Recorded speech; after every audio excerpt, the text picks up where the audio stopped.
Halo, Assalamualaikum warahmatullahi wabarakatuh. Gimana kabarnya teman-teman? Semoga kalian sehat walafiat ya dan baik-baik saja. Dan alhamdulillah di sini saya juga baik-baik saja teman-teman. Hari ini saya mau bercerita atau berbagi pengalaman kemarin ya.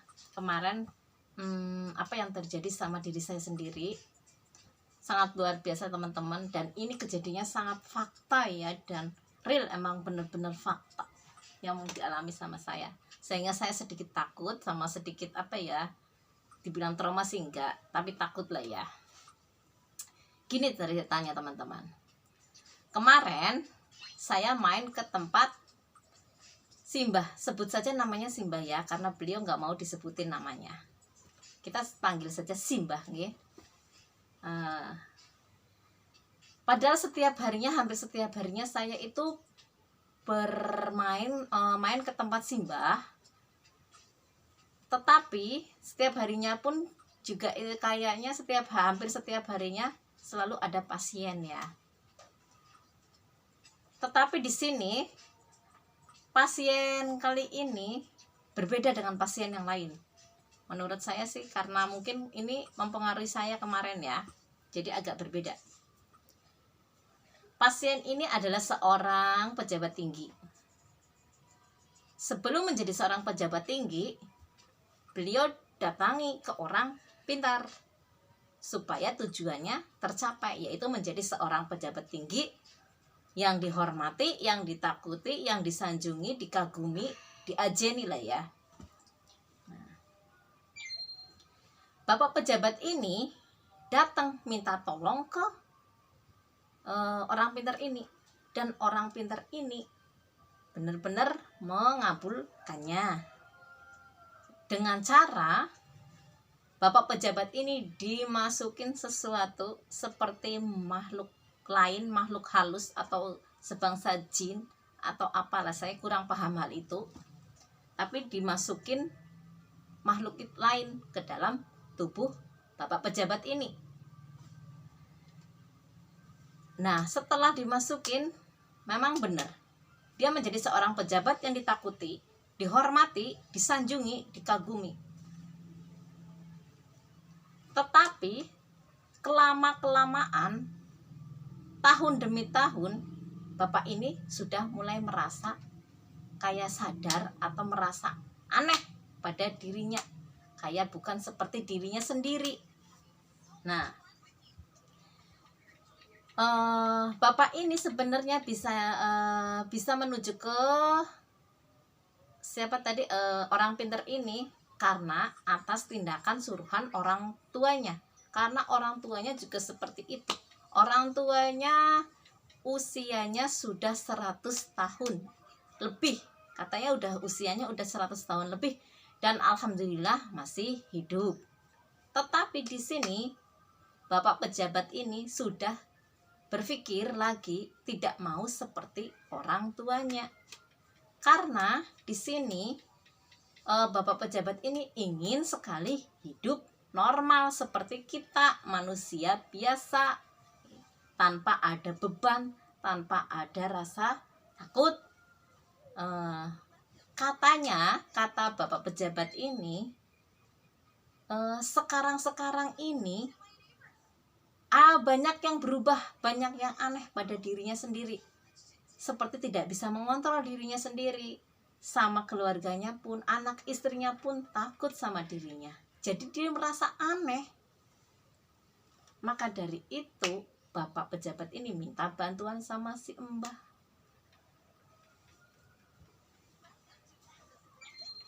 Nah, alhamdulillah dengan si Mbah ini, Mbah mau membantu. Tetapi seperti biasa, Mbah di sini selalu berbicara, jangan pernah percaya kepada siapapun, termasuk kepada saya pribadi. Saya di sini ini Mbah ya.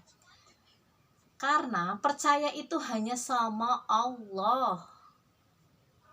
Karena hanya Allah lah yang bisa membantu. Hanya Allah lah yang bisa mengobati. Hanya Allah lah yang bisa segalanya, itu cuma Allah.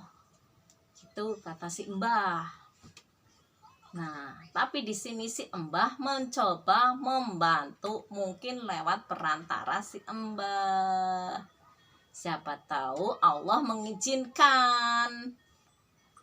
Nah, si Mbah ini tanpa apa-apun, dia hanya bisa membantu doa. Nah, Mbah berusaha menolongi Bapak pejabat ini dengan doa.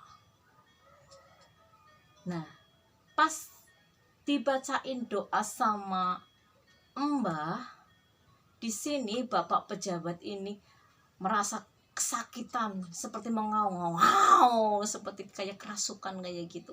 Mungkin menurut saya apa ya? Ya jin yang ada di dalam tubuhnya mau keluar, tapi merasa kesakitan.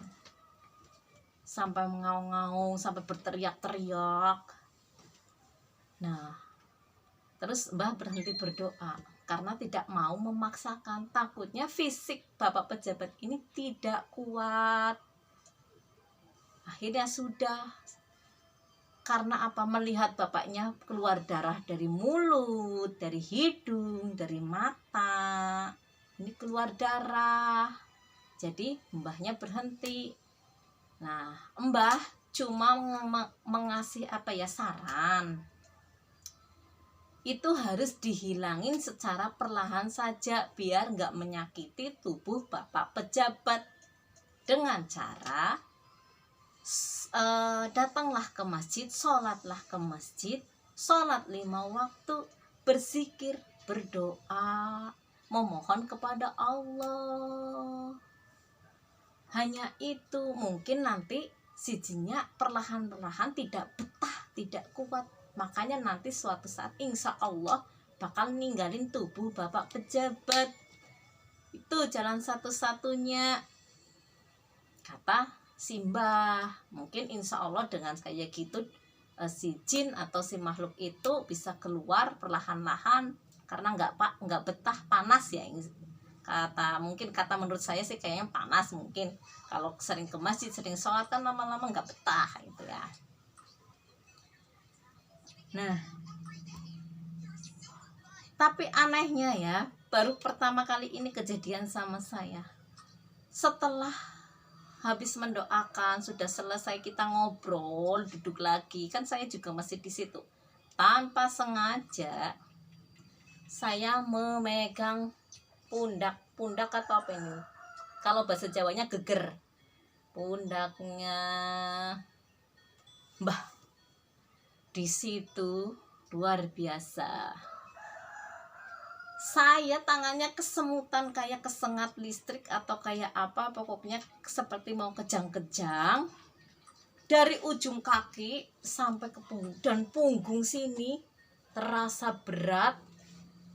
Terus ini bagian leher, belakang leher ini apa ya, berat sekali, luar biasa beratnya. Jadi menurut batin saya, kok kayak ini yang dikeluarin dari sini, apa, Bapak pejabat ini mau pindah ke saya. Saya sampai ketakutan, sampai saya berdoa, ya Allah, janganlah beri masuk kepada saya. Memang saya bukan orang yang alim, tapi setidaknya saya selalu ingin bersamamu ya Allah. Buangkanlah yang ada apa makhluk lain, jangan sampai masuk ke dalam tubuh saya. Saya pun dibantu sama Mbah, tapi lama sekali. Saya pun berdoa sendiri, surat apapun, ada Al-Fatihah, Al-Falaq, An-Nas, ada surat Kursi, apapun saya baca, gak hilang-hilang, lama sekali, sampai pasien itu pun pulang, gak hilang-hilang. Saya sudah baca, dibantuin pun kayak mau masuk, terasa berat sini, panas sekali, badan saya terasa panas, seperti kayak pokoknya emang benar-benar auranya mistis banget ya, mau masuk sini. Saya sih nggak pernah kesurupan ya, tapi mungkin rasanya seperti itu ya. Sampai saya udah kayak gini, udah kejang, tapi bagian atas ini saya masih sadar, saya masih berdoa kepada Allah, lindungi hamba ya Allah, jauhkan dari segala makhluk-makhluk gaib, makhluk-makhluk lain, pokoknya dari segala mara bahaya, lindungilah hamba ya Allah. Saya memohon terus, baca doa terus, sampai itu kan pas waktu zuhur, jadi langsung saya sholat zuhur, itu pun masih menempel di belakang saya, di badan saya sini sama sini, masih kayak masih ngikutin. Sampai sholat pun saya masih diikutin, sholat selesai pun masih, teman-teman. Sampai saya ketakutan, hampir semuanya mau memasukin, cuman saya masih sadar ya, di sini ke sini masih kayak ingat. Jadi ini tubuh masih kekontrol, masih bisa sholat. Saya baca Yasin pun baca Yasin sampai setengah pun saya hampir nggak kuat, teman-teman. Akhirnya alhamdulillah setelah Yasin selesai, dari sini kayak ada angin yang mengalir sejuk sekali. Alhamdulillah hilang, teman-teman. Punggung pun udah nggak berat, sini pun udah hilang, dan hati pun udah tenang. Terus saya pulang, teman-teman, takut ngikutin pulang ke rumah, teman-teman. Dari semenjak itu saya tahu yang akhirnya apa ya gimana ya, tadinya sih saya ya emang percaya, tapi maksudnya nggak jahat, dibilang jahat nggak jahat ya, sekuat ini mistisnya atau ilmunya sekuat itu, untuk masih ada Allah ya Allah. Allah yang masih melindungi hambamu ini ya Allah. Terima kasih ya Allah. Makanya buat teman-teman, saya mempunyai saran buat kalian, janganlah pernah meninggalkan sholat 5 waktu.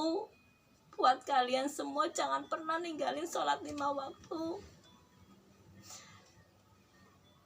Dan selalu ingat Allah, karena cuma Allah lah yang bisa membantu kita.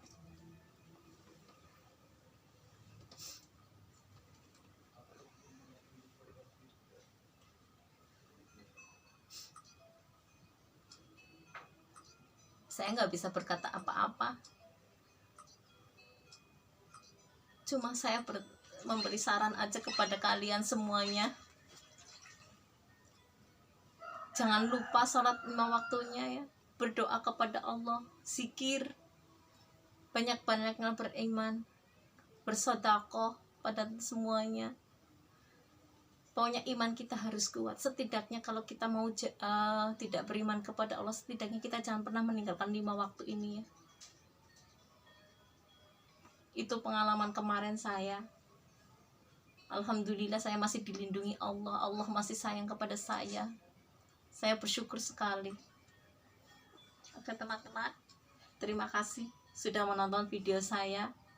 Dan jangan lupa selalu berdoa dimanapun kalian berada.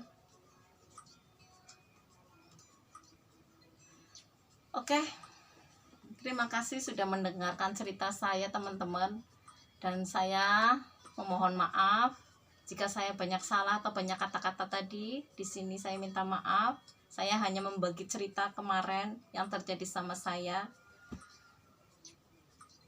Dan terima kasih juga buat teman-teman, semoga bisa membantu saya, channel saya semakin maju. Tanpa kalian saya tidak bisa apa-apa teman-teman. Dukung selalu channel saya ya teman-teman. Bye bye. Assalamualaikum warahmatullahi wabarakatuh. Dadah.